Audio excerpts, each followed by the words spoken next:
आम्हाला सूरज चव्हाण यांचा राजीनामा नकोय, आम्हाला कृषी मंत्री माणिकराव कोकाटे यांचा राजीनामा हवा आहे, अशी मागणी छावा संघटनेच्या विजयकुमार घाडगे यांनी केली आहे। अजित पवारांनी कोकाटेंना हटवावं आणि दुसरा एखादा चांगला व्यक्ती त्या पदावर बसवावा अशी प्रतिक्रिया त्यांनी दिली आहे। शेतकऱ्यांच्या बाबतीत असंवेदनशील वागणाऱ्या कृषी मंत्र्यांचा राजीनामा ही आमची ठाम मागणी असल्याचं ते म्हणाले।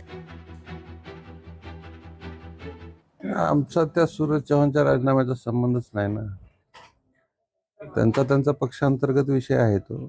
आमची मागणी आहे राज्याच्या कृषी मंत्र्याच्या संदर्भात होती। असा निष्क्रिय कृषी मंत्री राज्याला नको, अशा व्यक्तीला तुम्ही हाकलून द्या, चांगला व्यक्ती बसवा जेणेकरून शेतकऱ्यांना न्याय दिला पाहिजे। आम्ही मागितले एक आणि तुम्ही आमच्या तोंडाला पानं पुसताय काय? त्याच्या राजीनाम्याचा आमचा काय संबंध आहे? कोण आहे सूरज चव्हाण? अशा चुकीच्या गोष्टी आम्हाला नाहीत पटत। शेतकऱ्यांच्या बाबतीत असंवेदनशील वागणाऱ्या कृषी मंत्र्यांना राजीनामा दिला पाहिजे, एवढी आमची ठाम मागणी आहे। लोकशाही मराठी ऐका, पहा, जागरूक रहा।